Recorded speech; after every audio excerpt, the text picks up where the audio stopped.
Hey everyone, it's Carissa Wiley at sprinkledwithglitter.com. Thanks for joining me today. Today I am sharing 2 cards featuring some brand new products from Altenew. I wanted to let you know up front that this video is a part of a video hop happening here on YouTube, so be sure to check the details in the YouTube description below. So I'm going to give you a look at a few of the brand new products from the May 2026 release that I'll be creating with today, starting out with the Grand Dahlia layering die set. This is so gorgeous, and we're going to make it even more beautiful with some ink blending. I also have the Wholehearted Sentiments. This is the Mother's Day edition, and it's absolutely wonderful, and it's perfect for other things other than Mother's Day, which I'll show you. And finally, I have the Making Moments press plate. Now for card 2, I'm featuring the Regency Sofa layering die set, Stylish Greetings 2 die set, as well as the Alhambra Mosaic cover plate. Now, as part of the background layering that I'm going to be sharing today, I'll also be featuring the brand new glitter relief paste. I have the gold there on the left as well as the iridescent, and I'll be using that iridescent one today. Now, I wanted to point out that in all the layering die sets from Altenew, there is a layering guide which shows you how to put all of these layers together to create the various elements. So I have 2 florals here that I'll be placing together. And because there's 2 different florals, there are 2 different keyholes. I'll show you how these work, but those different shaped keyholes are really an important element for keeping all of your die cuts kind of sorted and in order. Now, the thing I love about this is that all of the floral pieces for each separate flower are on a separate die, and they're all connected together. There's also the center element pieces as well as the greenery, and I'm going to be die cutting all of these from white cardstock today. Now, as I remove them from the die, I'm going to stack them up so that I know that on the left side, I have all of my larger floral elements, and on the right, I have the smaller flower. But if you get them mixed up, that different shaped keyhole will help you sort those into the proper piles. So again, I'm just cutting a few more elements here. I like to have plenty of greenery because I like to tuck extra little bits here and there. So I did run the greenery pieces through a couple times each, and I have enough of the elements to make one of each flower. Now here's a look at that keyhole in the center of the larger flower, which is the triangle shape. The smaller flower has the actual keyhole shape. I'm laying these out on my grip mat, and I'm going to start blending. And I'm using several colors from different color families to create my florals today. So I'm starting with a layer of sun-kissed ink over all of the large and small floral pieces. The ones that are more towards the back, which is that one up in the upper left, I'm kind of doing less blending, and I'm going to get darker and more intense as I move towards the front. Now, if you have a hard time telling which order these go into, don't worry. There's actually impressed numbers in each of these die cuts. So I know which one is number 1, 2, 3, 4, and so on, and it makes it really easy to stack these up in the end. Once I've gone in with my sun-kissed layer, I'm coming in with blush, and you're going to notice I'm not going to every single die cut. I'm leaving that last one the very lightest with the least amount of coloring and shading, and building up the color as these elements kind of move towards the front. So again, I'm using a large ink blending brush because I want to put quite a bit of ink down in a small amount of time over a larger area. As I move towards the front and I'm kind of refining my blending, I'm going to switch to a mini ink blending brush. And this helps me control the amount of ink that I'm putting down and the area that I'm putting it into so that I'm not overtaking those previous layers. And I'm using rouge for this, this creates a really beautiful orangey pink combination that I absolutely love. I did make a project recently for the Altenew blog and YouTube channel, and I used kind of this orange and blue kind of combination, and I wanted to play off of that a little bit more. So we're using some oranges with some pinks mixed in, as well as a little bit of blue in the background, and we'll get to that in just a moment. For some of the darker areas, I used Canyon clay, and once I have all of these blended, I'm going to remove them from the grip mat. I did clean up my grip mat, so I'm not getting pink into my green, and then I'm going to start blending the greenery, starting with eucalyptus on all of the layers, and I'm going to make one section of these leaves a little bit darker than the others.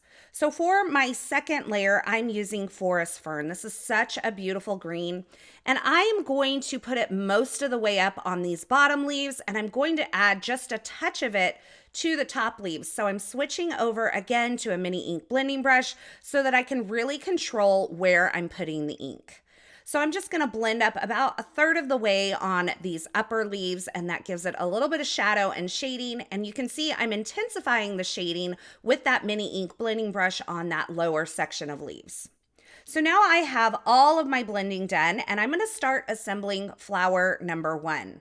Now I'm keeping these kind of in order, but if they get out of order, there are those pressed numbers in the die cut that you can kind of tell which order these go in.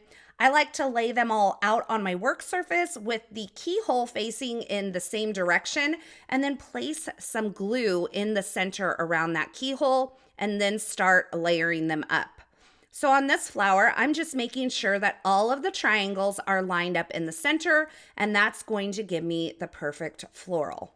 Also, you can't see this in the camera shot, but I do have the layering guide off to the side in case I get lost along the way. But as I mentioned, with the numbers that are pressed into these die cuts and those triangle keyholes, it makes layering these flowers up really easy. Now, the biggest part about kind of layering these up is when you get to the center and you cover up that keyhole. That's when you really want to bring in that layering guide to help you get all of these in order and get them positioned just right. So I'm finishing off flower number 1. I do like to use a pair of tweezers. I just think it helps me place all of these and keep my fingers out of the way. And then I am going to take and just curl up the petals with my fingers to create some dimension. Now you can use the petal shaper tool from Altenew to kind of give your petals some shape. But if you're going to use that tool, I would recommend doing that before you layer up your floral rather than after, because you're going to want to get into each of those individual petals. So there's flower number 1, and now we're going to layer up flower 2. And you'll notice on the center of these, we have that different shaped keyhole. It's actually a keyhole. And so again, I'm going to add some liquid glue around the centers of those and start layering these up, making sure that the keyholes are all facing in the same direction and you can see all the way through them. And I think this is a really beautiful flower. I love how it's kind of like more of a side view rather than that top-down view. And I think Altenew does such a beautiful job with these layering flowers. If you love die cut layered flowers like this, I would recommend that you look at the Create a Flower series from Altenew and any of the keyhole layering sets. There are so many different floral designs available, and I'm sure they probably have your favorite flower in there somewhere. So I have this all assembled, and again, I'm going in just with my fingertips to kind of curl up those petals. And now I have both of my florals assembled and ready to go. So let's start with our background layering, which is what this video is really all about. So I'm going to start out with the first element, which is a press plate. And I'm going to use the Making Moments press plate, and I'm placing it onto my Glimmer Hot Foil platform. Now you'll notice, because there is no green light at the top there, or at the bottom, I guess it is, but the top green light is not on. So that means my platform is not hot. But I'm going to go ahead and place this plate onto the platform anyway so that it can be heating up as the elements in the Glimmer Hot Foil platform are heating up. Now, once it's heated, I'm going to press that timer button, and you're going to see that green light on the bottom is flashing. Once that stops flashing, I'm going to remove the platform from the base and take it over to my Sizzix Platinum 6. I'm going to add my champagne foil with the pretty side facing down. And then I'm going to add my cardstock on top. I'm using a half sheet of white cardstock. And if you're not getting great results on your foiling, I would venture to say that your cardstock could be one of the problems. I'm using hammer mill here, and I'm placing that over that foil. Then I add my thin shim and my spacer pad, and I'm going to run that through my Platinum 6 die cutting machine, which is going to press that foil onto the cardstock using the heat and the pressure together. And here is a look at that beautiful pattern once I have it foiled onto the white cardstock. Now I will be creating a 5x7 card for card number 1.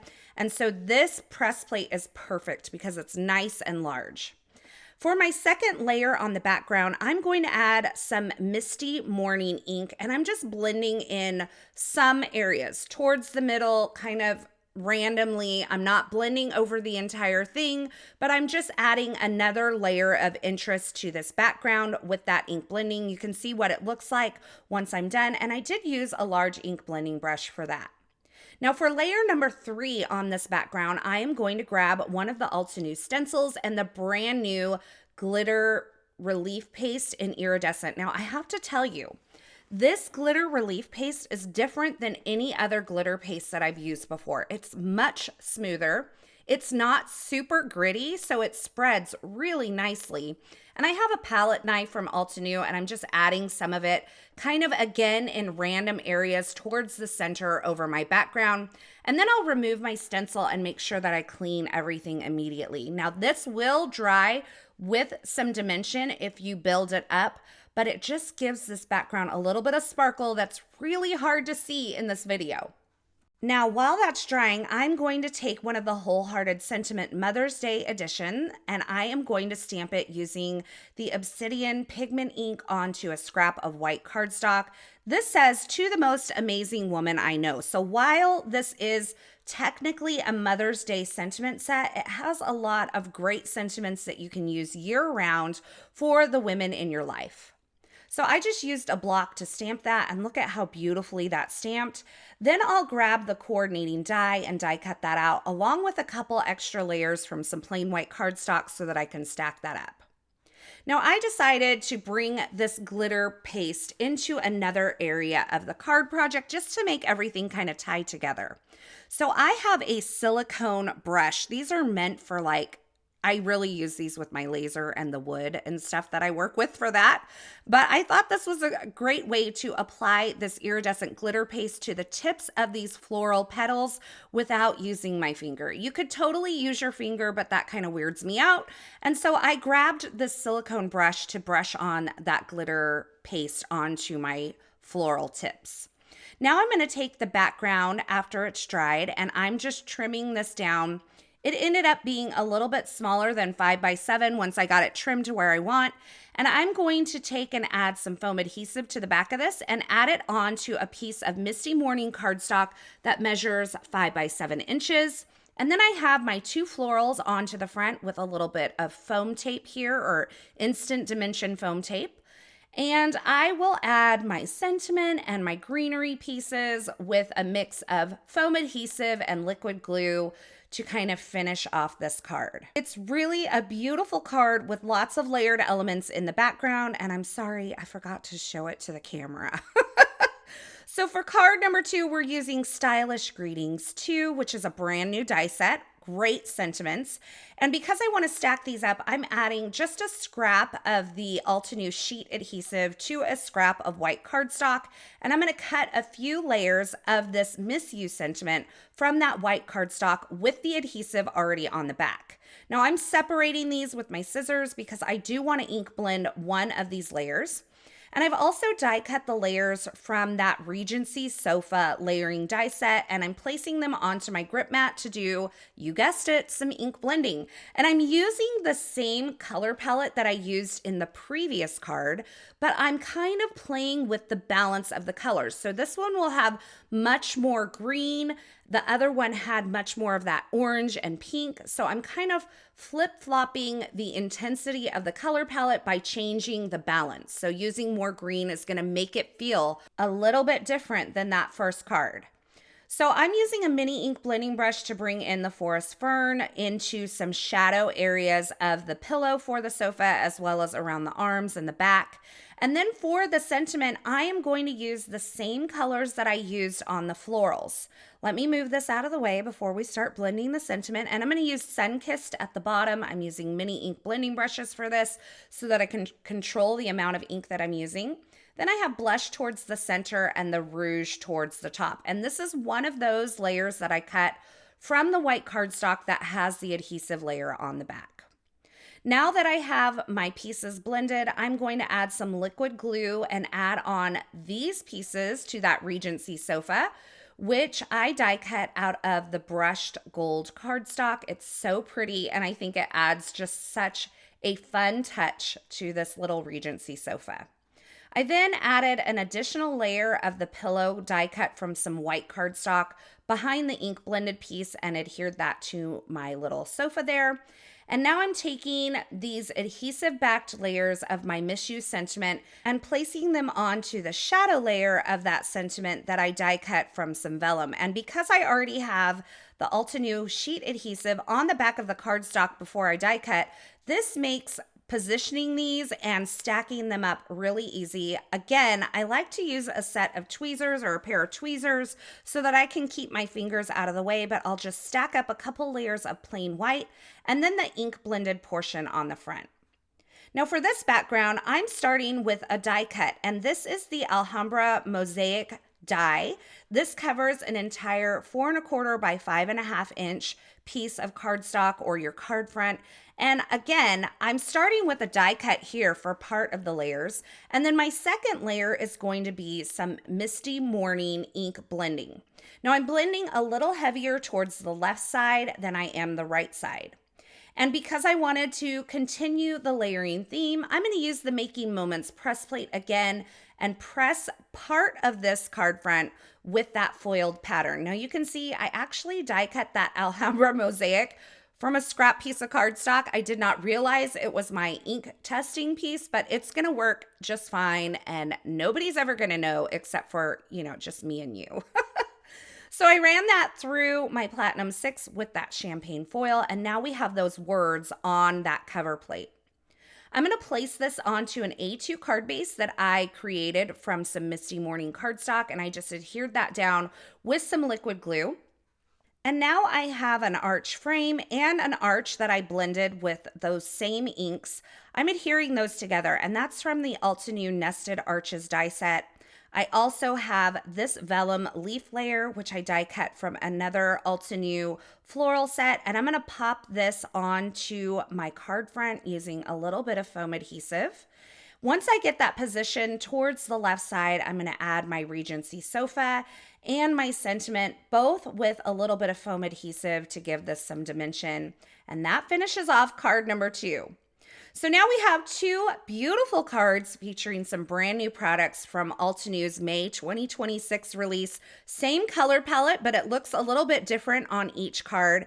And I love that both of these cards have that layered background design. And these are much easier to see in person with that glitter over the top, but trust me, it is so pretty with all that extra foil and sparkle. Now, as always, I will have a link to the featured products used in these projects in the YouTube description below, so be sure to check it out. I'll also make sure that I link to the complete May 2026 release from Altenew. It is so beautiful. You're gonna wanna check it out. Also, don't forget that this video is a part of a video hop happening here on YouTube, and I will have all the details about the hop and the giveaways in the YouTube description below. If you want more information, a complete list of supplies, as well as more still shots, be sure to head on over to my blog at sprinkledwithglitter.com. I'll have that linked below as well, so you can check that out. I want to say thanks so much for stopping by and hanging out with me today. I am so glad you're here. I hope you found a little joy, a little light, and a little inspiration. And if you enjoyed this video, if you found any of those things, if you love these projects, be sure to give this video a thumbs up. And don't forget to subscribe and turn on the notifications here so you don't miss any of my card making, paper crafting, and live stream video tutorials. I'm so glad you're here. Thanks for watching, and until next time, I hope you have a fabulous day. Hey, thanks for sticking around to the very end. You know, if you've made it this far, you are one of my favorites. To subscribe to my channel, go ahead and click the button on the left side of the screen.